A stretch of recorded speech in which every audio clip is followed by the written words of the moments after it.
اليوم أكملت لكم دينكم وأتممت عليكم نعمتي ورضيت لكم الإسلام دينا.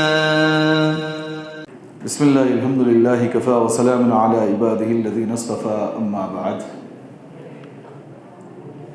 قال الله عز وجل بسم الله الرحمن الرحيم كلا بل تحبون العاجلة وتذرون الآخرة وجوه يومئذ ناظرة إلى ربها ناظرة ووجوه يومئذ باصرة تظن أن يفعل بها فاقرة كلا إذا بلغت التراقي وقيل من راق وظن أنه الفراق والتفت الساق بالساق إلى ربك يومئذ المساق.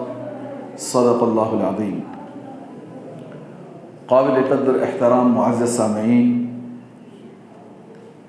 قرآن مجید کا جو آخری حصہ ہے، جو 7ویں منزل کہلائی جاتی ہے، جس طرح سورۃ الفاتحہ میں 7 آیات ہیں، ہر آیت کی تفسیر ایک حزب ہے، ایک حصہ ہے. 7 آیات کا پس منظر اور اس کی تشریح اور اس کی تفسیر اللہ تعالیٰ نے پورے قرآن میں فرمائی ہے. آخری جو آیت ہے غیر المغضوب علیہم ولا الضالین، اس کی تفسیر یہ آخری حزب ہے جس میں تقریباً 6 پارے ہوتے ہیں، اور پھر اس میں خصوصاً جو 30واں پارہ ہے اور اس کی چھوٹی چھوٹی صورتیں ہیں، بڑی صورتیں بھی ہیں، اس میں قیامت کا ذکر اللہ تعالیٰ نے بالخصوص فرمایا ہے اور انسان کی موت کا ذکر فرمایا ہے. وجہ اس کی یہی ہے کہ اللہ نے شروع میں انسان کی تخلیق ذکر فرمائی، اس کی پیدائش کو ذکر فرمایا، اس کے بعد احکام خداوندی اللہ تعالیٰ نے عطا کیے، زندگی گزارنے کا طور طریقہ سکھایا. سب کچھ ہونے کے بعد آخر میں عالم برزخ کے احوال سنائے، جنت و جہنم کو دکھایا، سنایا، اور انسان کی اخروی زندگی کی طرف اسے توجہ دلائی ہے، اور کیسے کیسے کہ انسان کے ساتھ مرحلے پیش آتے ہیں اس کو اللہ تعالیٰ نے قرآن مجید بالتفصیل ذکر فرمایا ہے. دیکھیں، اللہ تبارک و تعالیٰ کی سب سے پہلے عظمت اور بڑائی انسان کے دل میں ہونی چاہیے. ہم مسلمان بنائے گئے ہیں اور ہم سب کو مرنا بھی ہے، تو مسلمانیت کی شان یہ ہے کہ جس خدا کی وہ عبادت کرتا ہے، جس کے لیے اپنی پیشانی ہمیشہ ٹکانے پر وہ مصر اور تیار رہتا ہے، اس خدا کی عظمت اگر دل میں نہیں ہے، وہ سوائے ایک ڈھانچے کے کچھ بھی نہیں ہے. ہم اللہ کے لیے اپنا سر جھکا رہے ہیں اور اس کی ہستی کو اگر ہم نہ پہچانیں، اللہ کی ربوبیت اور اس کی خدائی کو اگر ہم نہ جانیں، تو اس انداز کا سجدہ نہیں ہوگا جو سجدہ اللہ چاہتے ہیں. دراصل ہم مسلمان ہونے کے باوجود ہم اللہ کی ہستی کو اس طریقے سے نہیں پہچانتے جس طریقے سے ہمیں پہچاننے کا حق ہے. وہ قرآن دکھاتا ہے. دیکھیے، بعض مرتبہ ہم یوں سمجھتے ہیں کہ ہم خدا کا نام صبح سے شام تک لیتے رہیں، اللہ اللہ اللہ بولتے رہیں تو اللہ دل میں آ جائے گا. ایسا نہیں ہے. کتنا ہی لاکھ انسان زندگی بھر انسان اللہ اللہ کرے، وہ ربوبیت، وہ وحدانیت اس کے دل میں نہیں اتر سکتی جس طریقے سے دل کی نگاہوں کے ساتھ اللہ تبارک و تعالیٰ کے زمین و آسمان میں اس کی بتائی ہوئی باتوں میں انسان غور نہیں کرتا، وہ خدا کا علم حاصل نہیں کر سکتا. اتنا سستا نہیں ہے کہ آدمی بس ایک نام لے لے اور خدا دل میں اتر جائے، ایسا نہیں ہے. قرآن مجید کے اندر اللہ تبارک و تعالیٰ نے اپنی وحدانیت کو ذکر فرمایا ہے. حضور صلی اللہ علیہ وسلم کی زبان سے اللہ نے فرمایا قل من رب السماوات والارض، آسمان و زمینوں کا رب کون ہے؟ قل اللہ، وہ اللہ تعالیٰ ہے. اب دیکھیں کہ ایک آسمان کا ذکر اللہ تعالیٰ نے کئی مرتبہ قرآن مجید میں ذکر کیا ہے. جتنی زمین سے لے کر کے آسمان تک کی مسافت ہے، جتنی لمبائی ہے، ایک زمین سے لے کے آسمان تک کا جتنا حجم اور جتنی چوڑائی ہے، اتنا ہی ایک آسمان کی موٹائی ہے. 7 سماوات طباقا، اور پھر ایسے ہی اللہ تعالیٰ نے 7 آسمان بنائے ہیں. تو آپ اندازہ کریں کہ انسان چھت بناتا ہے 10 فٹ 12 فٹ تک خالی رکھ کر کے 5-6 فٹ کی جو 5-6 انچ کی جو ہے وہ چھت بناتا ہے، اور اس کے لیے کئی پلر اور ستون لگاتا ہے. اللہ تعالیٰ نے جو آسمان بنایا ہے، زمین سے آسمان تک جتنے ہزاروں کلومیٹر کا فاصلہ ہے، اتنا ایک آسمان بنایا اور اس کی موٹائی اتنی زیادہ رکھی ہے. اور اس پر اتنا لوڈ ہے، اس پر کوئی ستون نہیں ہے، بغیر عمد ترونہا، وہ اس طریقے سے کہ کوئی ستون بھی نظر نہیں آتا ہے۔ پھر 7 آسمان ایک کے بعد دیگرے اللہ تعالیٰ نے رکھا ہے، پھر اس کے اوپر اس کا عرش قائم ہے۔ اللہ تبارک و تعالیٰ کہتے ہیں کہ یہ سب میں نے انسان کے لیے بنایا ہے، اور انسان کو محض میں اپنی عبادت کے لیے بنایا ہے۔ ایک وقت آئے گا کہ جب انسان پر غفلت کا پردہ چھا جائے گا، غافل ہوگا اور اتنا دور ہوگا اللہ تعالیٰ سے کہ اللہ کو یہ غصہ آئے گا، اور دنیاوی اعتبار سے آخری وہ غصہ ہوگا جس کو ان پاروں میں، ان صورتوں میں اللہ تعالیٰ نے ذکر کیا ہے۔ اور بھی کہا کہ کطی السجل للکتب، جیسے اللہ کہہ رہے ہیں کہ جس طریقے سے آپ ایک کتاب کو، پنوں کو فولڈ کر کے اپنے ہاتھ میں پکڑتے ہو، ایک وقت وہ ہوگا کہ اس کے جلال کی وجہ سے اللہ تعالیٰ 7 آسمان کو فولڈ کر کے ہاتھ میں پکڑیں گے۔ اور پھر اللہ کہتے ہیں کہ جو آسمان و زمین کی قدرت اس دن صرف میری ہوگی، کسی اور کی نہیں ہوگی۔ الملک یومئذ للہ، صرف اور صرف اللہ کی چلے گی، نہ کسی فرشتے کی، نہ کسی نبی کی، نہ کسی رسول کی، نہ کسی اور انسان کی، نہ کسی اور مخلوق کی۔ اس دن صرف اور صرف اللہ تعالیٰ کی چلے گی۔ اس لیے کہ دنیا میں اللہ نے تھوڑی مہلت دی ہے، تھوڑا اختیار دیا ہے، تو انسان کی بھی چل رہی ہے اور لوگوں کی بھی چل رہی ہے، مگر اس دن وہ ہوگا کہ صرف اللہ تعالیٰ کی چلے گی، جس کو کہا مالک یوم الدین، وہ روز جزا کا، آخرت کے دن کا تنہا وہی مالک ہے۔ اور اس کا یقین کامل رکھنا بھی ضروری ہے۔ اگر یوں یقین ہے کہ اللہ تعالیٰ بھی ہیں اور پھر بہت کچھ ایسے ہیں کہ ہمارا جو ہے سب کچھ مسئلہ حل ہوگا، تو یہ یقین محکم کے اور یقین کامل کے خلاف ہے۔ اس دن صرف ملوکیت اور ملک اور حکومت صرف اللہ تعالیٰ کی ہے۔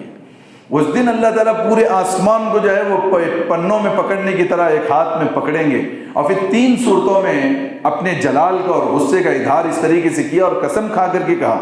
سورہ انشقاق، سورہ تکویر اور سورہ انفطار، ایک کے بعد دیگرے تینوں صورتیں نازل فرمائی۔ پہلے کہا اذا الشمس کورت، جب سورج کو بے نور کر دیا جائے، واذا النجوم انکدرت، ستارے ٹوٹ کر کے گرنے شروع ہو جائیں۔ ایک جگہ کہا کہ اذا السماء انشقت، جب آسمان میں چیر ڈال دیا جائے گا، اس کو پھاڑ دیا جائے گا۔ وَإِذَا الْكَوَاكِبُ انتَثَرَتْ وَإِذَا الْبِحَارُ سُجِّرَتْ، اور دوسرے صورت میں کہا وَإِذَا الْبِحَارُ فُجِّرَتْ، آسمان کو ابلتا جو ہے سمندروں کو، پانی کو ابلایا جائے گا۔ پہلے دنیا ابھی ہوگی، لوگ موجود ہوں گے، سمندر ابلنے شروع ہو جائیں گے، وہ اتنا زیادہ گرم ہو جائے گا دنیا کا پانی۔ وَإِذَا الْبِحَارُ سُجِّرَتْ، کہ اس پانی کے ٹکراؤ کے ذریعے سے آگ بھڑکا دی جائے گی۔ پوری زمین پر ایک جگہ بھی ایسی نہیں ہوگی جہاں سمندر کا پانی نہ آ رہا ہو، پوری زمین آگ سے بھڑکا دی جائے گی۔ سورج بے نور، وَإِذَا الشَّمْسُ كُوِّرَتْ، سورج کو بے نور کر دیا جائے گا، چاند کو بے نور کر دیا جائے گا، آسمان کو لپیٹ دیا جائے گا اور اس کے ٹکڑے کر دیے جائیں گے۔ وَإِذَا الْجِبَالُ سُيِّرَتْ، پہاڑوں کو ٹکڑے ٹکڑے کر کے جو ہے زمین کے اوپر خلا کے اندر جو بکھیر دیا جائے گا۔ اس کے بعد کہتا ہے اللہ تعالیٰ یہ سب کچھ جب ہو جائے گا، میں غصے میں جب آؤں گا تو پورا ہی جب نظام کو میں توڑ پھوڑ کر کے رکھ دوں گا۔ عَلِمَتْ نَفْسٌ مَّا أَحْضَرَتْ، ہر انسان اس دن جان لے گا کہ اس نے کیا کرتوت دنیا میں کیا ہے۔ دوسری جگہ بھی کہا کہ عَلِمَتْ نَفْسٌ مَّا قَدَّمَتْ وَأَخَّرَتْ يَا أَيُّهَا الْإِنسَانُ مَا غَرَّكَ بِرَبِّكَ الْكَرِيمِ الَّذِي خَلَقَكَ فَسَوَّاكَ فَعَدَلَكَ فِي أَيِّ صُورَةٍ مَّا شَاءَ رَكَّبَكَ۔ اللہ تعالیٰ کہہ رہے ہیں کہ اے انسان، تجھے کس چیز کا گھمنڈ ہو گیا ہے؟ تو کس چیز پر غرور کرتا ہے؟ ما غرک بربک الکریم، تجھے تیرے رب سے کس نے جو دور کر رکھا ہے؟ انک کادح الی ربک کدحا فملاقی، قسم ہے اس کی کہ اس دن انسان ضرور اللہ تعالیٰ سے ملے گا اور وہ کچھ نہیں کر سکتا۔ آسمان توڑ دے گا، چاند و ستارے جو ہے وہ پھوڑ کر رکھ دے گا، سمندروں میں آگ بھڑکائی جائے گی، پہاڑوں کو توڑ پھوڑ کر رکھ دیا جائے گا۔ وَإِذَا الْأَرْضُ مُدَّتْ وَأَلْقَتْ مَا فِيهَا وَتَخَلَّتْ، جتنے مردے زمین میں جو ہے دفنا کر کے رکھا ہوا ہے انسانوں نے، وہ زمین الٹی ہو جائے گی، مردے اوپر ہوں گے اور سارے کے سارے جی کر کے کھڑے ہوں گے۔ اس وقت کہے گا کہ کاش کہ میں بہت کچھ دنیا میں کر لیا ہوتا، مگر وہ وقت گزر چکا ہوتا۔ اللہ تعالیٰ کہہ رہے ہیں اے انسان ما غرک بربک الکریم، تیرے رب سے تجھے غفلت میں کس نے ڈال رکھا ہے؟ الذی خلقک، تیرے کو تو پیدا کرنے والا تیرا رب تھا۔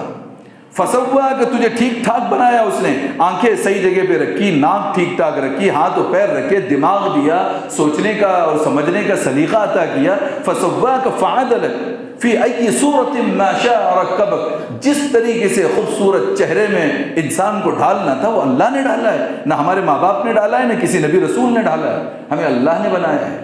اللہ کہہ رہے ہیں کہ پھر مجھ سے غفلت تیری کیوں؟ اس چیز کو بتا کر کے دو قیامتوں کا اللہ تعالیٰ نے ان 3 صورتوں میں ذکر کیا۔ ایک قیامت فردی قیامت ہے اور ایک قیامت اجتماعی قیامت ہے۔ فرد کی قیامت، ہر انسان پر ایک قیامت آئے گی اس دن جس دن اس کی موت ہوگی۔ دوسری قیامت وہ قیامت ہے جس دن تمام دنیا کو اللہ تبارک و تعالیٰ جو ہے توڑ پھوڑ کر اور نہس کر کے رکھ دیں گے، اور ہر لفظ پر اللہ نے قسم کھا کر کے کہا ہے کہ یہ ہو کر کے رہے گا۔ اس کے بعد انسان توبہ مانگے، اس کی توبہ قبول نہیں ہوگی۔ حضور صلی اللہ علیہ وسلم نے فرمایا ان اللہ یقبل التوبۃ بعبدہ ما لم یغرغر، جب تک سکرات نہیں لگتی اس وقت تک توبہ مانگ لو، قبول ہوگی۔ جس وقت سکرات لگ جائے اور پھر انسان توبہ مانگے، سکرات کے وقت کی توبہ بھی قبول نہیں ہوتی، انسان پریشان۔ اب اللہ تبارک و تعالیٰ نے فرمایا کہ تمہاری حالت یہ ہو گئی ہے دنیا میں کہ کلا بل تحبون العاجلہ، کہ تم مجھ سے دور ہو کر دنیا کو چاہنے لگ گئے ہو۔ غفلت کیوں آتی ہے دنیا میں؟ اللہ سے دوری انسان کیوں کر رہا ہے؟ صرف پیسہ ہے اس کے پاس۔ دنیا کی غفلت کا پہلی وجہ اللہ نے بتائی کہ مال ہے۔ وَتَدَعُونَ الْآخِرَةَ، دنیا میں رہتے رہتے تم آخرت کو بھول گئے ہو۔ اور یہ اللہ کہہ رہے ہیں، اور حقیقت میں دیکھیں صبح سے لے کے شام تک انسان آنکھ کھلنے سے لے کے آنکھ بند ہونے تک 12-14 گھنٹے اس زمین پر گھومتا پھرتا ہے، ایک مرتبہ بھی اس کے دماغ میں موت آتی نہیں ہے۔ آخرت میں خدا کے سامنے کھڑے ہونے کا اس کا ذکر نہیں آتا۔ یہ غفلت کے سوا اور کیا ہو سکتا ہے؟ اللہ نے فرمایا یاد رکھیں وجوہ یومئذ ناظرہ، جن لوگوں کے ذہن و دماغ سے غفلت ہٹی ہے وہ اللہ کی طرف لپکے ہوئے ہیں، اس دن ان کے چہرے خوش ہوں گے۔ الی ربها ناظرہ، وہ اپنے رب کی طرف ایک امید لگائے ہوئے دیکھ رہے ہوں گے، چہرے ان کے اندر مسکان ہوگی، خوش خرم وہ چہرے ہوں گے۔ پوری دنیا کھڑی ہوگی، بابا آدم سے لے کے دنیا کا آخر بندے خدا تک ایک ہی زمین کے اوپر کھڑا کر دیا جائے گا۔ سارے لوگ گناہوں کے اندر پریشان، کوئی نبی کسی کے کام میں نہیں آ رہا ہے، کوئی فرشتہ کسی کی ہیلپ نہیں کر رہا ہے، اور اس کو کہا کہ اذا زلزلت الارض زلزالها واخرجت الارض اثقالها، کہ اس دن زمین کے ٹکڑے کر دیے جائیں گے، زلزلہ اور ہلا دیا جائے گا، اور زمین اپنے سارے خدانوں اور مردوں کے ساتھ جو ہے اٹھا کر کے باہر پھینک دے گی۔ اس کی ایک سین میں اس کو بتانے کے لیے میں یہ بتا سکتا ہوں کہ آج کل ہمارے سامنے فلسطین کے حالات ہیں۔ ایک بلڈنگ کے اوپر بم گرتا ہے، ملبہ گرتا ہے، خواتین اور بچے اور بوڑھے اور جوان سب کے سب دبے ہیں۔ یہاں دبا ہوا ہے، 1 فٹ کی دوری پر دوسرا بندہ دبا ہوا ہے، وہ چیختا ہے بچانے کے لیے مگر یہ ہل نہیں سکتا۔ اس کو اس کی موت دکھائی دے رہی ہے، اس کو اس کی موت دکھائی دے رہی ہے۔ کسی کا ہاتھ اٹکا ہوا ہے، وہ اپنا ہاتھ نکال نہیں سکتا، ہزاروں ٹن اس کے اوپر گرا ہوا ہے، وہ موت طلب کرتے ہیں، موت نہیں آ رہی ہے۔ وجہ یہ ہے کہ اللہ تعالیٰ زلزلوں کے ساتھ ایک حالت دکھا رہے ہیں۔ سونامی اس سے پہلے کئی جگہ پہ اللہ تبارک تعالیٰ نے چھوٹے چھوٹے جھٹکے دکھا دیے ہیں، اس دن وہ ہوگا۔ اللہ تعالیٰ کہتے ہیں اسی صورت میں کہا کہ تمہاری اونٹنیاں جو 10 مہینے حمل کی اونٹنیاں ہوگی، کیونکہ اکثر لوگ اس زمانے کے جن پر قرآن اتر رہا ہے وہ بکریوں اور اونٹنیوں کے چرواہے تھے، کہتے ہیں کہ اس 10 مہینے کی اونٹنیوں کو چھوڑ کر کے تم بھاگو گے، تم دیکھو گے بھی نہیں، کیونکہ وہ ان کا ایسا سامان ہے۔ 10 مہینے کی اونٹنیاں جو بچے دینے والی ہے وہ سب سے پیور مال ہوتا ہے دنیا کا، کہتے ہیں کہ ان کے سامنے اونٹنیاں بھاگیں گی، انسان دیکھنا بھی پسند نہیں کرے گا۔ پھر اس کو کہا سورہ عبس کے اندر، ماں کو دیکھ کر کے بچے بھاگیں گے، باپ کو دیکھ کر کے بچے بھاگیں گے۔ دوست کے لیے آج دنیا برباد کر رہا ہے انسان، آخرت کو اجاڑ رہا ہے۔ صاحبتہ و بنی، دوستوں کو دیکھ کر کے انسان جو ہے وہ نفرت کرے گا، بھاگے گا، بھائی بھائی سے بھاگے گا۔ ہر ایک کی ایسی حالت ہوگی جس کو اللہ تعالیٰ نے کہا کہ وہ ایک ایسا نشہ ہوگا جیسے انسان نشے میں ادھر جا رہا ہے ادھر جا رہا ہے، کسی کو کوئی پہچان نہیں رہا ہے۔ اللہ تبارک تعالیٰ کہتے ہیں وَمَا هُمْ بِسُكَارَىٰ، وہ کوئی نشہ نہیں ہوگا، وَلَكِنَّ عَذَابَ اللَّهِ شَدِيدٌ، اللہ کا ایک عذاب ہوگا اتنا سخت کہ انسان جو ہے وہ پریشان ہو کر کے اب اللہ کے سامنے نگاہ اٹھا رہا ہے۔ جن لوگوں نے دیکھ لیا کہ ان کی زندگی بہتر گزری ہے، اللہ کہہ رہے ہیں وجوہ یومئذ ناظرہ، اس دن کچھ چہرے وہ ہوں گے جو چمکدار ہوں گے، مسکرا رہے ہوں گے، الی ربہا ناظرہ، ایک امید لگا کے اللہ کو دیکھ رہے ہوں گے کہ اللہ کچھ تو رحم کرے گا، کچھ تو ہوگا۔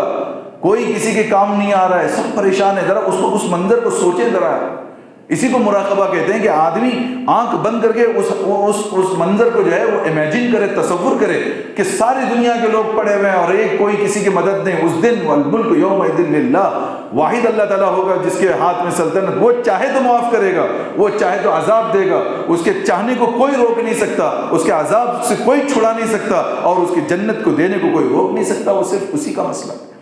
پھر کہتے ہیں تظن ان یفعل بها، اور پھر کہا ووجوہ یومئذ باسمہ. اس دن کچھ چہرے نروس ہوں گے، سلوٹیں پڑی ہوں گی چہروں پر، مرجھائے ہوئے، ڈر رہے ہیں اپنے اعمال کی وجہ سے. وہ گھبرا کر کے اللہ کی طرف دیکھ رہے ہیں. تظن ان یفعل بها فاقرہ، گمان ہے کہ اب ہمارے ساتھ کیا ہوگا. کچھ چہرے جو نیکوکار کے ہیں وہ چہرے مسکراتے ہوئے اللہ کو دیکھ رہے ہیں کہ اللہ جو ہے کوئی نظر اللہ کی پڑ جائے اور جو ہے ہمیں جنت مل جائے میدان حشر میں. اور کچھ چہرے ایسے چہرے ہوں گے ڈرے ہوئے، خوف سے لدے ہوئے چہرے، وہ اللہ کو دیکھ رہے ہوں گے اور یہ کہیں گے اب تو ہمارا جو ہے وہ بیڑا غرق. اب دیکھیے اللہ تعالیٰ اپنی موت، انسان کی موت کی منظر کشی کس طریقے سے کر رہا ہے. کلا اذا بلغت التراقی، جس وقت سکرات آئے گی لوگ پاگل بن جائیں گے. پاگل کسی حالت ہوگی انسان کی، کبھی گرگرا یہاں اٹک رہا ہے، کبھی پیر جو ہے وہ سن ہو رہے ہیں. انسان جو ہے وہ کبھی پانی مانگتا ہے. دیکھا ہوگا آپ نے گھر کے بوڑھوں کو جو سکرات لگتی ہے، ایک پاگل کسی حالت. گھر کے لوگ کہیں گے، کیا کہیں گے؟ وقیل، کہا جائے گا گھر کے لوگوں کے ذریعے سے من راق، تعویذ والوں کو لے کے آؤ، کوئی تعویذ تو اس کے اوپر پھونکو.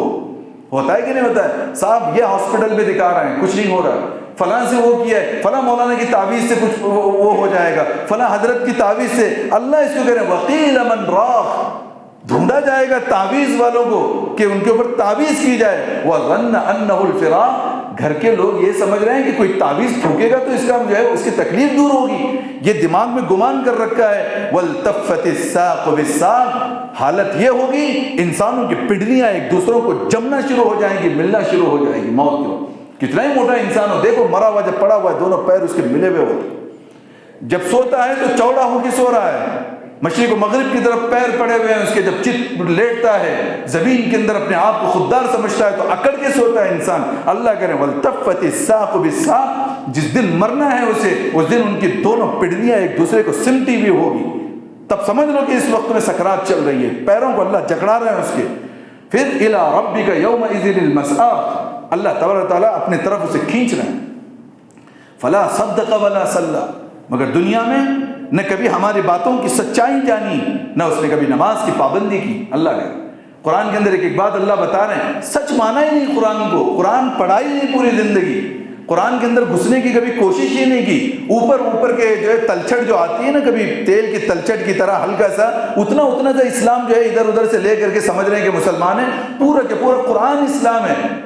تصدیق نہیں کی ہماری باتوں کی. ولا صلی، نہ کبھی نماز پڑھی. ولکن کذب وتولی، کیا کیا؟ جب ہماری باتیں ہوتی تو جھٹلایا ہماری باتوں کو، منہ پھیر کر کے نکل گئے. کہاں گیا منہ پھیر کے؟ اللہ کہتے ہیں ثم ذهب الى اهله يتمطى، اپنے گھر نکل جاتا تھا اور اکڑ کر کے نکل جاتا تھا. مجھے اس سے کچھ مطلب نہیں، مجھے کیا قرآن کی باتوں سے، مجھے کیا ہے قیامت اور وہ اور فلاں. بزنس کے اندر انسان دھوکہ دے رہا ہے، ڈر نہیں رہا ہے، سود و رشوت سے کام لے رہا ہے، ڈر نہیں رہا ہے. ہر جگہ اللہ یتمطى، اللہ کہہ رہے ہیں اکڑ ہے اس کے اندر، نکلتا ہے ہماری باتوں کے سامنے سے. ایحسب الانسان ان یترک سدى، کیا انسان نے یہ سوچ رکھا ہے کہ اسے یوں ہی پیدا کر کے ہم نے چھوڑ دیا تھا؟ الم یکن نطفۃ من منی یمنی، کیوں اتنا اکڑتا ہے؟ کیا وہ منی کا ایک قطرہ نہیں ہے جسے ٹپکایا گیا تھا خاتون میں؟ اللہ کہہ رہا ہے الم یکن نطفہ، کیا وہ گندا پانی کا ایک قطرہ نہیں ہے؟ من منی یمنی، وہ ایسے منی کا جس کو جو ہے ڈال دیا گیا تھا. ثم کان علقۃ، پھر ہم نے اس منی کے قطرے کو ہم نے گوشت کا لوتھڑا بنایا. فخلق فسوى، پھر ایک انسان بنایا اور اس کو ٹھیک ٹھاک کر دیا. ایک گندی چیز بدن پہ لگنے پہ غسل واجب، مگر اللہ نے اسی گندگی کے ساتھ انسان کو بتا کر کے کہہ رہے ہیں پھر کیوں اکڑ ہے انسان کے اندر؟ کیوں وہ سوچ رہا ہے جوانی کے ایام کے اندر کہ میں بہت مضبوط ہوں، مجھے کچھ نہیں ہو سکتا؟ اس کا گمان کبھی موت کی طرف جا ہی نہیں رہا ہے. اللہ کہتے ہیں فجعل منہ الزوجین الذکر والانثى، اس کے ذریعے سے ہم نے میاں بیوی کے ذریعے سے انسان کو پیدا کیا. الیس ذلک بقادر، اللہ تعالیٰ انسان کو سوال کر رہے ہیں. کچھ لوگ بولتے ہیں کون دیکھا ہے مرنے کے بعد کیا ہوگا؟ جو ہے دنیا میں، اللہ کریں الیس ذلک بقادر، کیا تمہارا خدا اس بات پہ قدرت نہیں رکھتا ہے الی ان یحیی الموت، ایسے مردے کو دوبارہ زندہ کرے، جس نے منی کے قطرے سے تمہیں بنایا ہو تمہارے مرنے کے بعد واپس اسے ہو بہو بنانے، کیونکہ اللہ کے پاس اس کی طاقت نہیں ہے؟ کیا وہ نہیں بنا سکتا اللہ تبارک و تعالیٰ؟ اب یہاں پر انسان کی انفرادی قیامت کا منظر دوسری آیات میں بھی اللہ تعالیٰ نے بتایا ہے، جس کو رسول اللہ صلی اللہ علیہ وسلم نے واضح احادیث میں بتایا کہ جب انسان کی موت کا وقت قریب آتا ہے، کئی جگہ سے اس کو سمجھایا بھی جاتا ہے انسان کے سدھار کے لیے، کبھی خوابوں میں کفن دکھائے جاتے ہیں، کبھی جنازے آتے ہیں، کبھی اس کو اس طریقے کے جو ہے وہ وہم و گمان شروع ہوتے ہیں کہ اسے مرنا ہے، مگر شیطان اس کو بھلاتا ہے، ارے نہیں ابھی تو بہت، مرنے والے انسان کو بھی اگر ہاسپٹل میں پوچھا جائے وہ بھی بولتا ہے کہ ابھی بہت جینا ہے، وہ اپنے مواقع جو ہے نزاکت کے اس کو حاصل کرنے کے بجائے وہ غفلت کے اندر جو ہے اس کو بھلا دیتا ہے، نہیں ابھی مرنا نہیں ہے، ابھی تو اور وقت باقی ہے، اور توبہ اللہ کرنا، جو معاملات کی صفائی کرنا وہ نہیں کر پاتا ہے۔ کیا ہوتا ہے جب انسان کے موت کا وقت قریب آتا ہے، اس کو عجیب عجیب منظر کشی کرائی جاتی ہے، پھر بھی عبرت حاصل نہیں کرتا، تو ملک الموت آتے ہیں گھر کے اندر۔ اچھے انسان کے لیے حضور علیہ السلام نے فرمایا کہ سلام کے ساتھ اندر داخل ہوتے ہیں، تحیۃ و فیہا سلام، مبارکباد مبارکباد، اس طریقے سے آتے ہیں اور ہر ایک کے پاس آئیں گے، اور آ کر کے سارے گھر والوں کے بیچ میں آتے ہیں، سلام کی آواز وہی سنتا ہے جس کی موت ہونی ہوتی ہے، باقی ماں بیٹھی ہے، بیوی بیٹھی ہے، بچے بیٹھے ہیں، بھائی بہن بیٹھے ہیں، کسی کو سلام سنائی نہیں دے رہا، اور اس کے بعد میں آ کر کے سب سے پہلے اس کی پیشانی پر بوسہ دیتے ہیں جو نمازی انسان ہوتا ہے، اور کہتے ہیں کہ تیرے پیشانی سے خوشبو عبادت آ رہی ہے۔ وہ جیسے اس کو دیکھتا ہے وہ سمجھتا ہے، اور گھبرا کر کے کبھی اپنی بیگم کو دیکھتا ہے، کبھی اپنی بچوں کو دیکھتا ہے، کبھی اپنی بچیوں کو دیکھ رہا ہے، کبھی اور چیزوں کو، مال و دولت کو دیکھ رہا ہے، اور حسرت بھری نگاہ سے دیکھ رہا ہے۔ وہ بولنا یہ چاہتا ہے کہ تھوڑا موقع دے دو، میں اسے تقسیم کرنا چاہتا ہوں، تھوڑا موقع دے دو، میں کچھ اور نصیحت کرنا چاہتا ہوں، وصیت کرنا چاہتا ہوں۔ وہ جیسے دیکھتا ہے ملک الموت، اس کو کہتا ہے لا تخف ولا تحزن، یہ نیک لوگوں کے لیے، لا تخف ولا تحزن، غم بھی مت کر اور ڈر بھی مت، اس لیے کہ تیرا ٹھکانہ جنت ہے۔ اس کے بعد لوگوں کو چیخ کر کے کہتی ہے ملک الموت گھر والوں سے، سنو میں اس کی روح قبض کر رہا ہوں، میں نے اس پر کھانا بند نہیں کیا، میں نے اس کا پانی کا کوئی قطرہ چھینا نہیں ہے، اس نے وہ مکمل رزق کھایا جو اس کے ماں کے پیٹ میں جب تھا، اللہ نے جو رزق لکھا تھا وہ پورا ہو گیا ہے، اس کا پانی اس پر پورا ہو چکا ہے، اس کی زندگی اس پر پوری ہو چکی ہے، یاد رکھو اس گھر میں پھر مجھے بار بار آنا ہے، اور تم میں سے ہر ایک کو اس طریقے سے اٹھا کے لے جانا ہے۔ ہر دن ملک الموت ہر ایک کے دروازے پر آ کر یہ دستک دیتی ہے، اعلان کر کے نکل جاتی ہے، اور یوں اس کی روح نکالی جاتی ہے۔ ایک روایت میں آتا ہے جب وہ گھبرا کے جب پیشانی پہ جیسی بوسہ دیتا ہے، ملک الموت کو دیکھتا ہے تو پسینے چھوٹ جاتے ہیں، گھبراتا ہے، جسم ٹھنڈا ہونا شروع ہوتا ہے، تو وہ کہتا ہے کہ گھبرانے کی بات نہیں ہے، انظر الی جبہتی، میرے پیشانی کو دیکھ، ذرا میرے طرف دیکھ۔ جیسے ہی وہ نگاہ اٹھا کے ملک الموت کی پیشانی کو دیکھتا ہے، فَإِذَا هُوَ لَا إِلَهَ إِلَّا اللَّهُ، اس کی پیشانی پر کلمہ مبارک لکھا ہوگا حضرت اسرائیل کے۔ وہ جب دیکھتا ہے کہ وہ کلمہ ہے اس کو پڑھتا ہے، تو اس کے سینے پر جو ہے ہاتھ پھیرتے ہوئے جو ہے بالکل کہتے ہیں کہ اخرج، اے وہ جان، یا ایتھا النفس المطمئنہ ارجعی الی ربک راضیۃ مرضیہ، اے پیاری جان اپنے رب کی طرف نکل جو تجھ سے بہت خوش ہو چکا ہے، فادخلی فی عبادی وادخلی جنتی، میرے نیک بندوں میں تیرا جو ہے وہ شمار ہے، میری جنتوں میں تیرا شمار۔ یوں اس طریقے سے اس کی روح کو نکالا جاتا ہے۔ قبرستان لے جانے کا وقت جب ہوتا ہے، ان کے پیچھے 500 فرشتے زمین پہ اتارے جاتے ہیں، وہاں سے لے کر کے قبرستان تک جو ہے 2 قطاریں لگائی جاتی ہیں، انسانی کفن پہنانے سے پہلے جنتی کفن فرشتے انہیں پہناتے ہیں، خوشبوئیں اس کے قریب میں معطر کی جاتی ہیں، اور جب جنازہ اٹھا کر کے قبرستان کی طرف جب چلتا ہے تو پورے کے پورے فرشتے دونوں الفاظوں کے ساتھ جس کو کرے قول سلام قولا من رب رحیم، اے وہ نیک روح تم پر سلامتی ہو دونوں جہاں کے رب کی طرف سے، سلام علیکم بما صبرتم فنعم عقبی الدار، اے وہ پاکیزہ جان تجھ پر سلامتی ہے، تیرا ٹھکانہ تو آخرت ہے۔ پھر گھر و در و دیوار روتے ہیں انسان کی، روایت کہہ رہا ہوں، گھر کے در و دیوار روتے ہیں۔ ایک روایت میں آتا ہے کہ گھر کے درخت روتے ہیں، روزانہ جیسے پانی ڈالتا ہے ایک بندہ، وہ خوشبو محسوس کرتے ہیں اس عابد کی عبادت کو، جس گھر کے اندر بیٹھ کے تلاوت کرتا ہے وہ در و دیوار کو محسوس ہوتا ہے یہاں تلاوت کرنے والا تھا، وہ روتے ہیں اس پر۔ آسمان کے حضور نے فرمایا وہ دروازے روتے ہیں جس دروازے سے روزانہ اس کے نام اعمال پیش ہوتے تھے۔ آج انسان نے صبح سے شام تک روزہ رکھا، دعائیں پڑھی، عبادتیں کی، تلاوتیں کی، ذکر کیا، خدا کو یاد کیا، شام کے فرشتے جب اس کی عبادتوں کو آسمان کی طرف سے لے کے جاتے ہیں، سوالات ہوتے ہیں یہ کیا ہے، کہاں کہ فلاں بندے کی عبادتیں ہیں، فرشتے سونگتے ہیں اس کی عبادتوں کو، خوشبو محسوس کرتے ہیں، وہ فرشتے روتے ہیں جو اس کی عبادت کو لے کے جاتے تھے۔ صبح کے فرشتے نے دیکھا کہ وہ بندہ مر گیا ہے، شام کے فرشتے نے دیکھا کہ بندہ مر گیا ہے، روتے ہیں وہ، کیونکہ وہ عبادت کا آنا بند، آسمان کے وہ دروازے روتے ہیں کہ جس دروازے اس کی عبادتیں گزرتی تھی، گھر کے در و دیوار اور گھر کے درخت روتے ہیں، گھر کے جانور روتے ہیں کہ جس کی برکت جو ہے وہ حاصل کیا کرتے تھے، مگر انسان غفلت کے پردے میں ہو کے جب وہ کچھ نہیں کرتا، اپنی زندگی کو دنیا کے پیچھے لگاتا ہے، پھر اس کی ملک الموت کی طرف سے جو آزمائش شروع ہوتی ہے اللہ کی طرف سے، وہ دنیا ہی سے شروع ہوتی ہے۔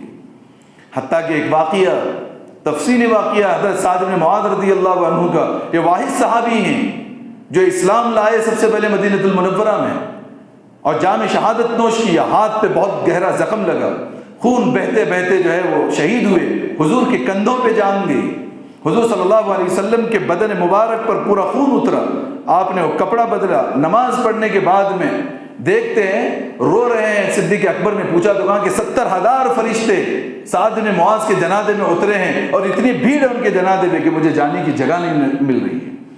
پھر جب دوپہر عین شدت دھوپ میں جب ان کا جنازہ لے کے چلا جا رہا ہے تو صحابی ذکر کرتے ہیں سیدنا ابو ہریرہ کہ اتنا ہی آسمان پر ابر تھا جتنے جنازے میں لوگ تھے، عین شدت دھوپ میں ہم نے جنازے کو رکھا، حضور نے بنفس نفیس کھدائی کی، سعد بن معاذ کو قبر میں اپنے ہاتھوں سے اتارا، بہت کم لوگ ہیں 3 یا 4 جن کو حضور صلی اللہ علیہ وسلم نے اپنے ہاتھوں سے اتارا، جس میں سعد بن معاذ رضی اللہ عنہ بھی تھے، اتارا۔ چلتے ہوئے کچھ صحابہ کہہ رہے تھے دکھنے میں تو میت موٹی تگڑی تھی مگر بڑی ہلکی ہے، حضور نے سنا تو آپ نے فرمایا یہ جنازہ آپ کے کندھوں پہ ہے مگر اٹھانے والے اس کو فرشتے ہیں۔ آخر حصہ جب آپ نے دفن کیا، اپنے ہاتھوں سے اتارا تو کچھ دعا مانگی اور گھبرانے لگے، پھر دعا مانگی اور مسکرایا۔ صحابی نے پوچھا اے اللہ کے نبی آپ ایسا کیوں کر رہے ہیں؟ کہنے لگے کہ میں نے اس کو جب دفن کیا سعد بن معاذ کو تو قبر نے اس کو دبایا اور تنگ ہو گئی، قبر سعد بن معاذ پر تنگ ہو گئی، میں نے اللہ سے دعا کی اللہ سعد کی قبر کو جو ہے کشادہ فرما، میری دعا کی برکت سے اس کی قبر کو کشادہ کر دیا گیا۔ اس پر میں ہنسا۔ یہ کون صحابی ہیں؟ اہتز عرش الرحمن بموت سعد بن معاذ، اللہ کا عرش ہل جاتا تھا، کانپ گیا سعد بن معاذ کی میت پر، خدا کا عرش ہل جائے۔ 70,000 فرشتے ایسے زمین پہ اترے جنہوں نے زمین نہیں دیکھی تھی، پہلی مرتبہ سے جنازے کے لیے اتارے گئے فرشتے، اتنی بڑی اونچی میت، اتنے بڑے وہ نبی، قبر نے ان کے ساتھ میں بھی کوئی ٹھیک معاملہ نہیں کیا۔ دوسرا جنازہ خود ان کی بیٹی نبی کریم صلی اللہ علیہ وسلم کی فاطمہ حضرت زینب رضی اللہ عنہا کو جب اتارا گیا، زخموں سے تاب، حمل کی حالت میں تنہا ہجرت کی ہے، سسرال والوں نے بھی مارا تھا، نازک جگہ سے خون نکلتا تھا، لڑکتے پڑھتے پڑھتے ہفتوں کا سفر کر کے جب اپنے والد کے پاس پہنچتی ہے، حضور صلی اللہ علیہ وسلم نے دیکھا کہ اتنی اچھی موٹی تگڑی زینب، حالت ان کے سسرال والوں نے یہ کیا ہے، بڑی تکلیف ہے حضور صلی اللہ علیہ وسلم کو۔ اکثر بیٹی کے پاس جاتے اور بیٹی کو بوسہ دیتے اور جو ہے ان کے ساتھ بات چیت کرتے، بہت کم ایام بچے تھے، حضرت زینب انتقال کر گئی۔ خود اللہ کے نبی صلی اللہ علیہ وسلم نے قبر میں اتارا، قبر سے کہا کہ اے قبر یہ میری بیٹی زینب ہے، بڑی تکلیف کے ساتھ میں آئی ہے، ہجرت کی ہے، اسلام قبول کی ہے، اور کون سفارش کر رہے ہیں؟ حضور صلی اللہ علیہ وسلم، اپنی خود کی بیٹی کی سفارش ہو رہی ہے۔ اللہ تعالیٰ نے زمین کو زبان عطا کی اور حضور صلی اللہ علیہ وسلم کو جملے سنائے گئے، اے محمد علیہ السلام میں یہ نہیں دیکھتی ہوں کہ بیٹی کس کی اور کون ہے، ہر ایک کو میں دباتی ہوں، اگر اعمال ٹھیک ہیں تو ان کے ساتھ اچھا معاملہ کرتی ہوں ورنہ مسل کے رکھ دیتی ہوں۔ اللہ کے نبی صلی اللہ علیہ وسلم نے حضرت زینب کے حق میں دعا فرمائی۔ تو یہ جو سسٹم اللہ نے دیا ہے ہر ایک کے لیے، یہاں کسی کا سید ہونا نجات دے گا، اہل بیت ہونا نجات دے گا، یا جو ہے فلاں بزرگ کا بیٹا ہونا نجات دے گا۔ اگر یہ ہوتا تو یہ دنیاوی قانون کے اندر ہے کہ باپ کی جگہ بیٹا وارث بنتا ہے، مگر خدائی قانون کے اندر عمل کی وجہ سے جو ہے انہیں جو ہے دیا جاتا ہے، ورنہ حضرت لوط کی بیوی ہو، حضرت نوح کا بیٹا ہو، حضرت ابراہیم کا باپ ہو، فرعون حضرت آسیہ کا شوہر ہو، کسی کی بخشش نہیں ہوا کرتی۔ جس کا جو عمل ہر ایک کو اللہ نے انڈیویجول پیدا کیا ہے، اتنی محبت وہ خدا اس بندے سے کرتے ہیں. وہ اپنی زندگی کو ٹھیک ٹھاک کر کے آخرت کی یاد کے ساتھ اگر نکل جاتا ہے تو اس دن وجوہ یومئذ ناظرہ، اس کا چہرہ چمکدار ہوگا. وہ اللہ تبارک و تعالیٰ اس سے محبت کریں گے. اب پھر دیکھیں، بد انسان جو بیکار قسم کا انسان ہوتا ہے اس کے ساتھ بڑی سختی کا معاملہ کیا جاتا ہے. پہلے تو حضرت جبرائیل بڑے بھیانک شکل کے اندر اس کے پاس آتے ہیں، جسے دیکھ کے وہ میت گھبراتی ہے، اور پھر اس کی روح کو پورے جسم کے اندر اس طریقے سے گھمایا جاتا ہے جس طریقے سے پنجرے میں پرندہ پھڑپڑاتا ہے، روح اس طریقے سے پورے جسم میں گھبراہٹ کی وجہ سے پھڑپڑاتی ہے. پیروں کی طرف سے روح کھینچتے کھینچتے گلے سے لا کے کھینچتے ہیں، جسم کی 10 لاکھ رگیں اس کی کٹتی ہیں، اور مردے کو جو تکلیف ہوتی ہے پوری زندگی اس نے کبھی وہ تکلیف نہیں اٹھائی، اس طریقے کی تکلیف. اس لیے نیچے سے جب کھینچتے ہیں تو انسان کی باڈی وہاں سے ٹھنڈی ہونا شروع ہوتی ہے، اکڑنا شروع ہوتا ہے. اخیر لا کر کے روح کو یہاں رکھی جاتی ہے اور تڑپا تڑپا کے نکالا جاتا ہے. ایک ایک چیز بتا دی جاتی ہے. اس وقت میں 5 فرشتے ان کے ساتھ میں آتے ہیں حضرت جبرائیل کے ساتھ، اور 5 فرشتے میت کے آزو بازو میں کھڑے ہو کر کے، سرانے ایک کھڑا ہوتا ہے پیر کے پاس سیدھے طرف بائیں طرف، اور آ کر کے اس سے وہ بات کرتے ہیں. کیا ہو گیا آج خالی پڑا ہوا ہے؟ این بدنک القوی، بڑا طاقتور بدن تھا تیرا، بڑا باڈی بلڈر بن کر کے چلتا تھا دنیا کے اندر، آج اٹھ ہمارے سامنے. این لسانک الفصیح، بہت زبان چہکتی تھی دنیا میں تیری، بہت بولتا تھا، کئی لوگوں میں 4 لوگوں میں بٹھایا جاتا تو اس کی چلتی تھی. وہاں گئے این لسانک الفصیح، کہاں ہے تیری وہ فصیح زبان؟ ما اسکت اليوم، کیوں خاموش پڑا ہے؟ کچھ تو بول. این مالک، کہاں ہے تیرا وہ پیسہ؟ بلا اس پیسے کو، مدد حاصل کر. ہر ایک فرشتہ اس کو اس طریقے سے تانے دیتا رہے گا. آخرکار اسے آسمان پر جنت دکھائی جائے گی، جنت دے کر کے خوش ہوگا تو اس کے چہرے کو موڑ دیا جائے گا. یہ تیرا ٹھکانہ ہو سکتا تھا، مگر تو نے اپنے اعمال کے اور گناہوں کی وجہ سے یہ ٹھکانے سے ہٹا دیا گیا. ادھر دیکھ تیرا. اور جب وہ اپنے بائیں طرف دیکھتا ہے تو جہنم اسے دکھائی دیتی ہے. فرشتہ موت سے پہلے کہتا ہے یہ تیرا ٹھکانہ ہے. اب اس وقت میں ہائے اور افسوس اور ندامت اور شرمندگی، اور یہ وہ سوچتا ہے اس وقت میں، اللہ خود کہہ دیں گے اس وقت میں سوچتا ہے کہ سارا مال صدقہ کر دیں، مگر وہ وقت جا چکا ہے. یاد رکھیں میرے دوستو، ہم دنیا میں پیدا ہوئے، چھوٹی آزمائش تھی. دنیا سے مر کے جانا اس سے بڑی آزمائش. دنیا میں 25 50 60 70 سال زندگی ہمیں گزارنا ہے تو اس کی تیاریوں میں ہر دن اور ہر لمحہ لگے ہوئے. ایک انسان جاب کرتا ہے، کوشش یہی ہے کہ میرا ایک اچھا گھر ہو، میری اچھی سواری ہو، میری فیملی اچھی ہو، اور میں پیسے والا ہوں اور فلاں ہوں. مقدر ہو. اللہ تبارک تعالیٰ کہتے ہیں ہمیں ہر چیز، قرآن کے اندر کہا کہ ہم تو تقدیر پر ہر چیز اسے دیتے ہیں، ہر چیز تقدیر پہ دیتے ہیں. تقدیر سے زیادہ اسے مل نہیں سکتا، اور تقدیر کا لکھا کوئی چھین نہیں سکتا، وہ اسے مل کر کے رہے گا. مگر انسان کیا ہے؟ بس دنیا کے اندر ایسا بھاگ رہا ہے، صبح سے شام سوتا ہے دنیاوی فکر کے ساتھ میں، صبح اٹھتا ہے نیند میں ہے، دنیاوی خواب اسے سجائے جا رہا ہے. کبھی یہ نہیں سوچتا ہے کہ آج اٹھا ہوں کل صبح پھر اٹھ پاؤں گا کہ نہیں اٹھ پاؤں گا. صحابہ کرام کی حالت یہی تھی کہ ہر دن کو آخری دن سمجھ کے زندگی گزارتے تھے. اس لیے جام شہادت کو پینے کو شوق اس لیے بنا تھا کہ یوں ہی بستر پہ مرنے سے بہتر ہے کہ اللہ کے راہ میں جا کر کے مر جائیں، ہو سکتا ہے اللہ رحم کرے اور جنت دیں. تو آج ہم لوگ دنیا کے اندر جو ہمارا وقتی گھر ہے، اب تھوڑا سا اس کو دیکھیں کہ جس وقت انسان مرتا ہے ہاسپٹل میں ایڈمٹ ہوتا ہے، اسے کوئی چیز کھا نہیں سکتا، تھوڑی ایک بیماری کا جھونکا اللہ نے کیا دیا، ساری نعمتیں اس کی چھن جاتی ہیں. رشتہ دار اچھی سے اچھی نعمتیں کھا رہے ہیں، یہ ہاسپٹل میں پڑا دم توڑ رہا ہے، مگر اس کو ملنے والے ہوٹل کے اندر بیٹھ کر کے پارٹی رچاتے ہیں، یہ کھا نہیں سکتا. گھر میں میت کو لا کے رکھا ہوا ہے، سارے لوگوں کے دماغوں میں، خصوصاً بچوں کے دماغوں میں جو اس کے سب سے چہیتے ہیں، جن کے لیے اس نے سود اور رشوت تک نہیں چھوڑی، جن کے لیے دن اور رات کا پسینہ جو ہے اس نے کبھی سکھایا نہیں، ہر دن مرنے کا دن تھا، اس دن تک بھی اس نے وہی کمائی کرتا رہا اپنے بیوی اور بچوں کے لیے. سب سے پہلے اس کے اگینسٹ دل کے اعتبار سے اس کی بیوی اور بچے بنتے ہیں.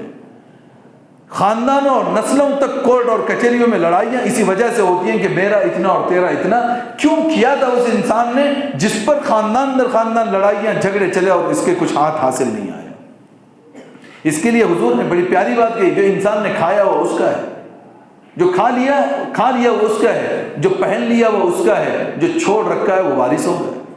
آدمی کتنا ہی امیر ترین انسان بن جائے، کروڑ پتی انسان بن جائے، جب اس کو موت آتی ہے اس کا مال 100 روپے کی اگر انگیٹھی بھی اگر وہ پہن رکھی ہے وہ بھی چھین لی جاتی ہے، کچھ بھی نہیں، ایک سادہ کفن پہنا کر کے اسے قبر کے نیچے اتار دیا جاتا ہے۔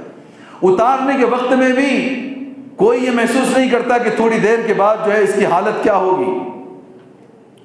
وقتی طور پہ انسان خاموش ہوتی ہے، پھر اپنے چل چلاؤ میں لگ جاتی ہے۔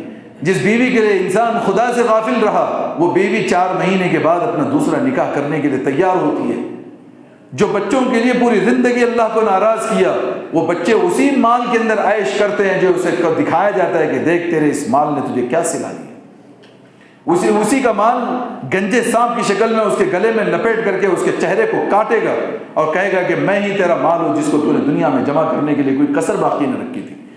تو جب انسان اتنا کر کے پھر وہ دھوکے کی دنیا کے اندر جی رہا ہے، اس سے بے وقوف انسان کون ہوگا؟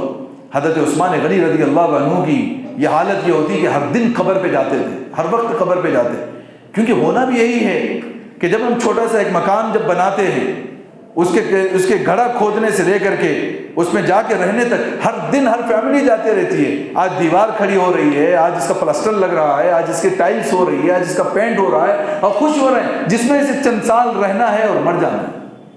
اور جس گھر کے اندر عالم برزخ میں جسے ہمیشہ رہنا ہے، قبرستان سے انسان ڈرتا ہے، لیکن جانا ضرور ہے، کوئی ڈرے نہ ڈرے، موت آئے گی۔ کفن کے ملنے میں شک ہے، کسی انسان کو کفن میسر ہو کہ نہ ہو، لیکن کسی کے موت آنے میں کوئی شک نہیں ہو تو آ کے رہے گی۔ وَلَوْ كُنْتُمْ فِي بُرُوجٍ مُشَيَّدَةٍ، اگر تم گلاس کے کمروں میں بھی بند ہو جاؤ، وہاں پر بھی ملک الموت آ کر کے روح کو نکال لے گی۔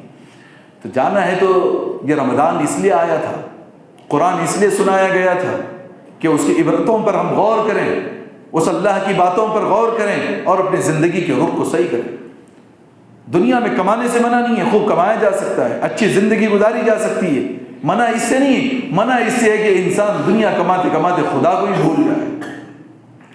خدا کو یاد رکھنا ہے، اور وہی خدا ہے جس نے بڑی محبتوں سے ہمیں پیدا کیا، اور پھر وہ کہتا ہے میرے بندے اگر تو گناہ کرتے کرتے سمندروں کے جھاگوں کے برابر بھی اگر تو گناہ کر لے، تیرے گناہ زمین کے ذرات سے آسمان کی بلندیوں تک چھونے لگے، اور تو ایک مرتبہ دل کے حال کے ساتھ تڑپتے ہوئے لبوں کے ساتھ تیرے جسم کے بال کھڑے ہو رہے ہوں اور تو مجھ سے دعائے استغفار مانگے، میں پوری زندگی بھر کے گناہوں کو معاف کرنے کے لیے تیار ہوں، اور میں معاف کروں گا۔ اللہ پھر آگے کہتے ہیں وَلَا أُبَالِي، مجھے کوئی پوچھے گا نہیں کہ تو نے اس کو معاف کیوں کیا۔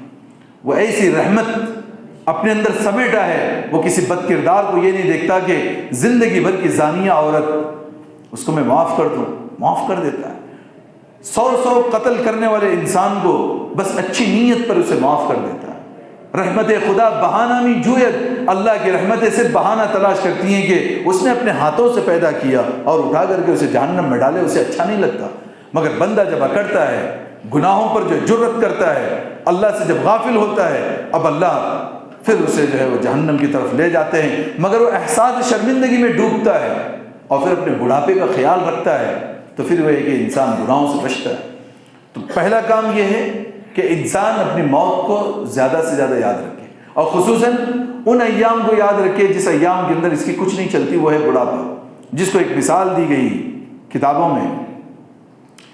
انسان کی حقیقت ایک پھول کی طرح ہے، جب وہ سجتا ہے، جب نکھرتا ہے، بڑی مہک اس کے اندر ہوتی ہے اور بڑی خوبصورتی اس میں ہوتی ہے۔ جب وہ کامل ہوتا ہے تو کاٹ دیا جاتا ہے، کسی کے سر کی زینت بنتا ہے، کسی کے جو ہے گلدستے کی زینت بنتا ہے، اور پھر چند گھنٹوں کے بعد جب مرجھا جاتا ہے تو پھر اسے پیروں کے نیچے رون دیا جاتا ہے۔ یہ انسان ہے، پیدا ہوا وہ گلدستہ ایک چھوٹا سا پھول تھا جو گھر کا کھلونا بنا، بچپنا تھا، جیسی جوان ہوا، مکمل ہوا، پھر یہ اپنی زندگی کے اندر تناؤ انڈیویجول ہوا، اور پھر چند دنوں کے بعد جب مرجھانے لگ جاتا ہے، جب اس کے چہرے پر جو ہے وہ مرجھائے جھریاں پڑتی ہیں، ہڈیاں کمزور ہوتی ہیں، لاغر ہوتی ہیں، گھر میں ہوتے ہوئے جس کی دھاک پر لوگ ڈر جایا کرتے تھے، آج وہی بوڑھا پڑا ہے، بچے اس کے سامنے کھڑے ہیں مگر اس کی کوئی سننے والا نہیں۔ وہ چاہتا ہے غصے میں کچھ کروں مگر کچھ کر نہیں سکتا، وہ چاہتا ہے کہ میری کچھ مانی جائے مگر اس کی کوئی سننے والا نہیں ہوتا۔ وہ وقت آئے گا، اس وقت کے آنے سے پہلے انسان دنیا سے صرف نظر کرے، اس کے لیے انسان کو اپنی زندگی کا ٹائم ٹیبل سیٹ کرنا ضروری ہے جس انسان کا گول سیٹ نہیں ہوتا، آج مرے گا، آج تک بھی وہ دنیا کرتے ہوئے مرے گا، اس کو توبہ کی توفیق نصیب نہیں ہوگی دنیا کے اندر. جس کو اللہ تعالیٰ نے کہا فَإِذَا فَرَغْتَ فَانْصَبْ، حضور کو فرمایا اپنا ٹائم سیٹ کیجیے.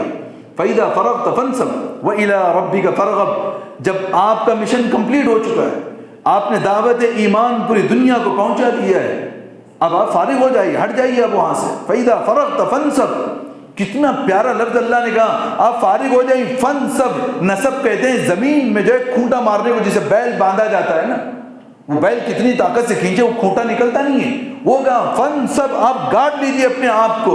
وَإِلَىٰ رَبِّكَ فَارْغَب، اور اپنے رب کی طرف آنے کی کوشش کیجیے. حضور پر نور کو یہ بات کہی، پوری دعوت آپ نے کی، پوری زندگی حضور کا ایک ایک لمحہ آپ اندازہ کر سکتے ہیں.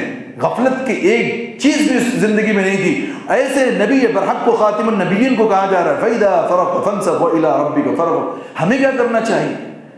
جب نبی صلی اللہ علیہ وسلم کا یہ عالم تھا، پوری رات اللہ کے نبی نماز پڑھتے، پیر سوجتے، بیگم کہتی کہ آپ تو بخشے بخشائے ہیں، اور پھر بھی آپ اتنی تکلیف کیوں اٹھاتے ہیں؟ کہتے ہیں لِكَيْ أَكُونَ عَبْدًا شَكُورًا، کیوں میں اللہ کا شکر گزار بندہ نہیں بن سکتا؟ یہاں تو ہم تو شکر گزاری دور کی بات، ہم تو گناہوں میں ڈوبے ہوئے اور لت پت ہوئے ہیں، ہمیں کتنی عبادت کرنے کی ضرورت ہے؟ اس کے لیے بڑھاپے میں آنے سے پہلے اپنی زندگی کا ٹائم سیٹ کریں. اور ٹائم ایسے ہوتا ہے، جوانی جو بچپنا ہے نادانی میں 20 سال تک ویسے ہی نکل جاتا ہے. اس میں کبھی جو انسان بن گیا، جو 25 سال تک سمجھیے جو بن گیا، اور جس نے دنیا کما لی اور دنیاوی رخ پہ لگ گیا، وہ کامیاب. آپ دیکھیں پھر 30 سال کے بعد انسان کمانا چاہے تو بھی نہیں کماتا، وہ در در گھومے گا، دسیوں بزنس کرے گا اور فلاپ ہوگا. اس لیے کہ جو پیریڈ تھا اس کے کمانے کا، اس وقت میں اپنے آپ کو اس نے اسٹینڈ نہیں کیا. یہ بات یاد رکھیں. جب بندہ 40 سال کا ہو جائے اس وقت میں اس کے لیے ضروری ہے کہ اپنے بچوں کی، اپنی بیوی کا فیوچر اور مستقبل سیٹ کر کے ختم کر دیں اس کو. 40 سال میں ایک بندے کا مکان ہو جانا چاہیے.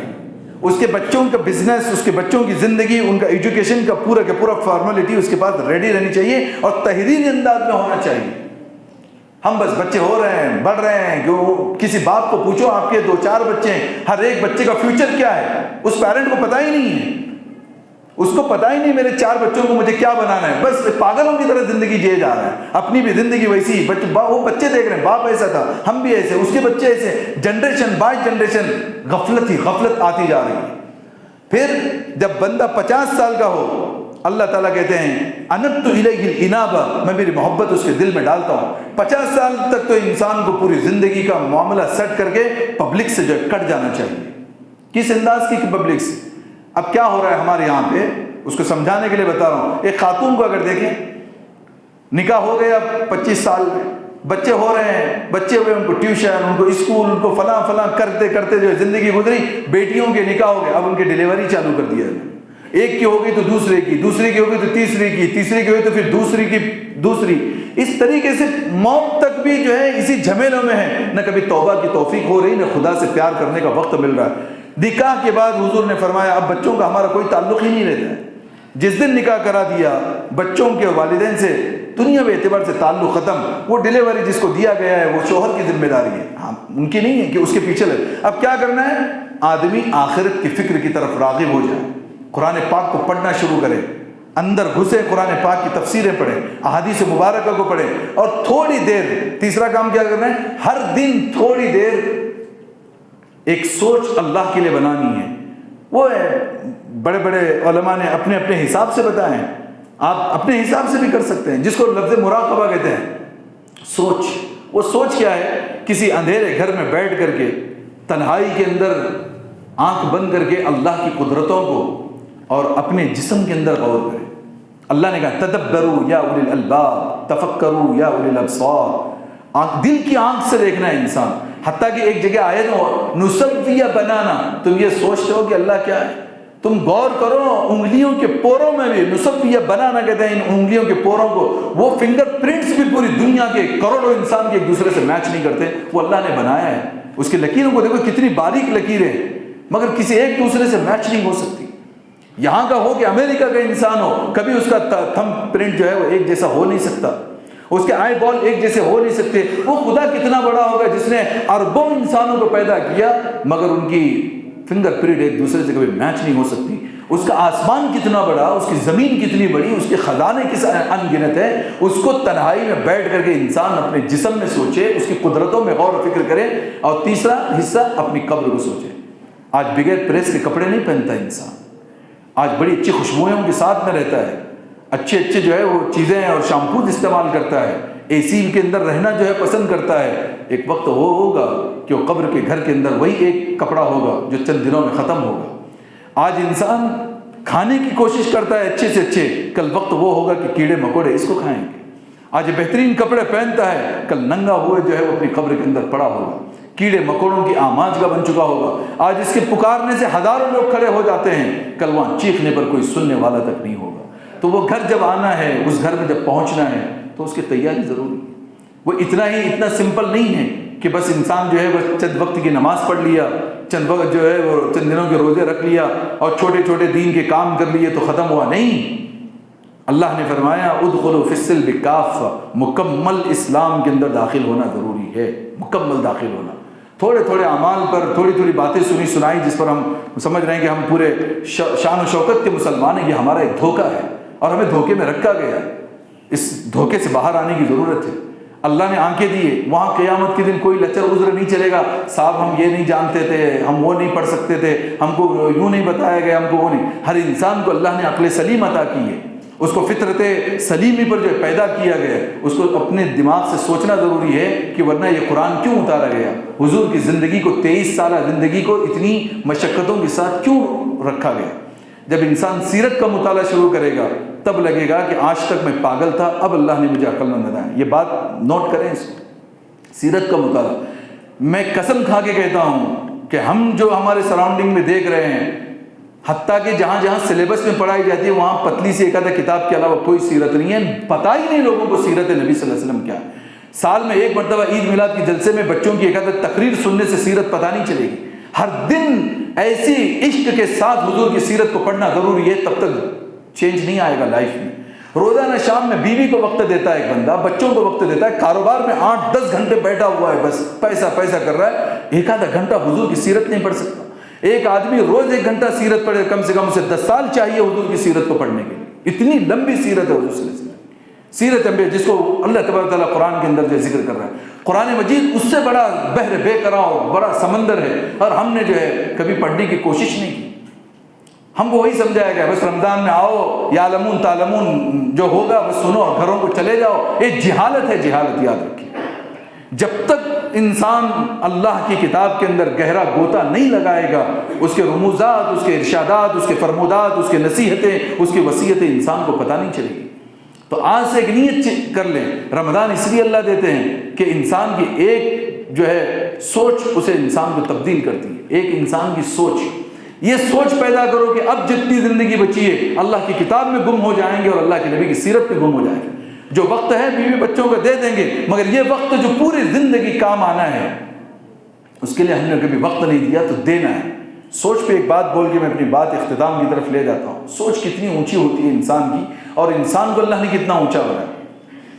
جب حضرت موسیٰ علیہ السلام بالکل غریب نبی ہیں، ان کے پاس کچھ نہیں تھا سوائے ایک ڈنڈے کے، فرعون کے ساتھ جب بات چیت کی اور پورے درباریوں کو لے کر کے جب نکلے، ہزاروں کا لشکر جادوگروں کا اسلام قبول کر کے آیا ہے نیا، بنی اسرائیل پورے کے پورے ساتھ میں، سامنے جاتے ہیں تو دونوں طرف سے سمت میں پہاڑ ہی پہاڑ ہے اور سامنے سمندر ہے۔ جب سمندر کے قریب پہنچے ہیں، سارے کے سارے لوگوں نے ایک یک آواز لگا کے حضرت موسیٰ کو پریشان کیا اور کہا کہ اِنَّا لَمُدْرَكُونَ، اے موسیٰ ہم تو پکڑے گئے۔ پیچھے فرعون ہے، دائیں بائیں جا نہیں سکتے اور سامنے سمندر ہے۔ سمندر جیسے آیا سب لوگوں نے کہا اِنَّا لَمُدْرَكُونَ، موسیٰ ہم تو پکڑے گئے، اب کچھ نہیں ہو سکتا ہمارا۔ بالکل ٹھنڈی سانس بھر کر کے ایک جملہ جو قرآن ذکر کرتا ہے حضرت موسیٰ کی اونچی سوچ کا، وہ تھا اِنَّ مَعِيَ رَبِّي سَيَهْدِينِ۔ انہوں نے یہ جواب میں کہا تھا اِنَّ مَعِيَ رَبِّي، ادھر پہاڑ ہے، سامنے سمندر ہے، پیچھے فرعون ہے، کچھ نہیں، اِنَّ مَعِيَ رَبِّي، میرے ساتھ میرا خدا ہے، سَيَهْدِينِ، وہ انقریب، یعنی بالکل بہت تھوڑا دیر بچا ہے، سَيَهْدِينِ، وہ مجھے کوئی راستہ دے گا۔ کیا ہوا؟ فوراً وہی آئی ان الق عصاک، تیرا ڈنڈا مار دے۔ سمندر پہ مار دے، یہ مذاق ہے؟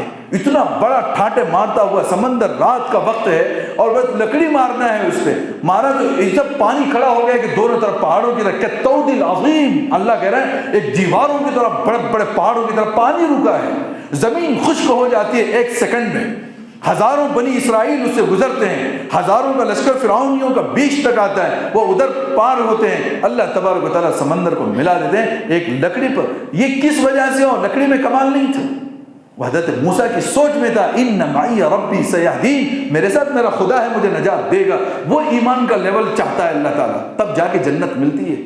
ادھر تھوڑی مصیبت آئی کہ بیاج کی طرف بھاگتا ہے انسان، ادھر تھوڑا سا قرضہ ہوا تو لون پہ نکالتا ہے، یہ تو حرام کاری کے ساتھ زندگی گزارتا ہے، سوچتا ہے جنت ہماری ہے۔ کیسے ہو سکتا ہے یہ سودا؟ سوچا ہے کبھی آپ نے؟ خدا نے کہا، کبھی نہیں کہا نماز چھوڑنے والے سے میری جنگ، روزہ چھوڑنے والے سے میری جنگ، کبھی خدا نے نہیں کہا۔ حضور سے کہا یہ بات، جو تیرے امتی، یہ بندے جو سود لیتے ہیں ان کو کہہ دیجیے آپ وہ میرے ساتھ جنگ کے لیے تیار ہو جائے۔ سود کسی بھی اینگل کا، آج ہم سود کھا رہے ہیں، سود کے گھروں میں رہتے ہیں، سود کی گاڑیوں میں گھومتے ہیں اور کیا سوچ رہے ہیں جنت تو ہماری ہے، بس چند روزے رکھ لیے، چند نمازیں پڑھ لی اور سمجھ رہے نہیں بھائی، ایسا نہیں۔ اسی لیے انبیاء علیہ السلام کی زندگی کو اللہ قرآن میں سنا رہا، سامنے بڑی کے بڑی آگ ہے، پھر بھی حضرت ابراہیم کے سامنے فرشتہ آگے کہتا ہے کہ کیا ہیلپ کروں؟ جائیے اب اپنا کام کیجیے، میرا خدا جس نے مجھے بھیجا ہے وہ میرا مدد کے لیے کافی ہے۔ یہ حضور صلی اللہ علیہ وسلم کا واقعہ، غار ہرا کے غار ثور کے اندر بند ہیں، پورا مکہ تلاش کر رہا ہے آپ کو، پورا مکہ تلاش کر رہا ہے، اور بالکل جو ہے غار کے اندر بیٹھے ہوئے ہیں اور پیر نظر آ رہے ہیں حضرت ابو بکر کو، جو تلاش کرنے والے ابو جہل اور دیگر جو ہے اس کے رفقا جب آئے ہیں تو حضور کو آہستہ کہا کہ اللہ کے نبی وہ ہمیں دیکھ لیں گے۔ حضور نے اطمینان بخش جملے سے کہا لا تحزن، غم مت ہو، ان اللہ معنا، اللہ ہمارے ساتھ۔ وہاں رہ کے بھی نہیں دیکھ سکے، تو جب تک اینی ٹائم اللہ ہمارے ساتھ ہونے کا یقین اور تصور اور اس کی قدرت کا یقین کامل نہیں ہوتا، وہ ایمان کبھی کمپلیٹ نہیں ہوتا۔ بیماری لاکھ کینسر پکڑ لے، لاکھ جو ہے بڑی سے بڑی بیمار آئے، اور اگر ایک درد بھرے انداز سے اگر ڈاکٹر کو دیکھتا ہے تو اس نے شرک کیا اللہ کے ساتھ۔ اتنا بڑا اس کا کینسر اور ہارٹ کا جو ہے بائی پاس سرجری کی جانی ہے، چیر دینا ہے اس کے جسم کو اور اس کے شکم کو، اور وہ اگر درد مندانہ جملوں سے یا نگاہ سے اگر ڈاکٹر کو دیکھتا ہے صاحب بچا لیجئے، اس نے اللہ سے شرک کیا، شفا کسی ڈاکٹر کے خزانے کی چیز نہیں، وہ اللہ کے خزانے کی۔ تو میرے دوستو، زندگی میں تہیہ کریں اور اپنے زندگی کا گول سیٹ کریں۔ 50 سال کے بعد کم از کم اپنی زندگی کو اللہ کے لیے وقف کر دیں، جو بچی بچی زندگی اللہ کے لیے لگے، اس سے پہلے اپنے دنیاوی کاموں سے، پھر پتہ نہیں زندگی کی کس گھڑی میں شام ہو جائے، موت آئے گی تو سب بلڈنگیں یہیں، کار یہیں، بیوی بچے یہیں، اور پھر یہ وہ لوگ ہیں جو ایک نیکی بھی قیامت میں دیں گے نہیں، ایک نیکی بھی نہیں دیں گے۔ اس سے پہلے خدا کو خوش کریں، اور وہ اس کا مصداق بنے کہ جب ہم بھی دیکھ رہے ہوں گے اللہ کے چہروں کو۔ اس کی شان نزول میں یہ بھی آتا ہے کہ جب قیامت کے اندر اللہ تبارک و تعالیٰ جہنمیوں کو جہنم میں پہنچانے کے بعد جو جنتی لوگ بچیں گے ان کو کہیں گے تمہیں کیا چاہیے، جنت تو تمہیں دے رہا ہوں، تو خاموش کھڑے رہیں گے دیکھتے ہوئے اللہ کی طرف۔ اللہ تبارک و تعالیٰ اپنے سامنے سے پردہ غیب کو ہٹا دے گا، اور اللہ کہتے ہیں، حضور فرماتے ہیں جیسے تم رات میں چاند کو دیکھتے ہو اور کوئی تکلیف نہیں ہوتی، اس طریقے سے تم تمہارے خدا کو دیکھ لو گے۔ جب وہ دیکھیں گے ان کے چہرے اور تر و تازہ، وجوہ یومئذ ناظرہ، چمکدار چہرے ہوں گے۔ کیا نہیں چاہتے کہ ہم اللہ کو اپنی آنکھوں سے دیکھ سکیں؟ ہر دن وہ دیدار خدا بندی ہمیں قیامت کے دن نصیب ہو، تو اس کے لیے وقتی دنیا کے اندر تکلیف ہوگی، کچھ چیزیں چاہ کے بھی چھوڑنا پڑے گا، کچھ خواہشات کو جو ہے دبانی پڑے گی، اور اپنی زندگی کو آخرت کی طرف لے جانا پڑے گا۔ تب یہ تھوڑی سی زندگی میں تھوڑی سی تکلیف اٹھائیں گے تو لامحدود زندگی کے اندر خواہشات ہی خواہشات ہیں، نعمتیں ہی نعمتیں ہیں۔ پھر یہ 7 پاروں میں اللہ تعالیٰ نے خوب جنت کو دکھایا ہے، جنت کی نعمتوں کو گنایا ہے۔ اللہ تعالیٰ سے دعا ہے اللہ رب العزت ہم سب کو اور تمام امت مسلمہ کو آج کی رات مغفرت کے ساتھ جنت کا فیصلہ ہمارے حق میں عطا فرمائے۔ وآخر دعوانا الحمدللہ۔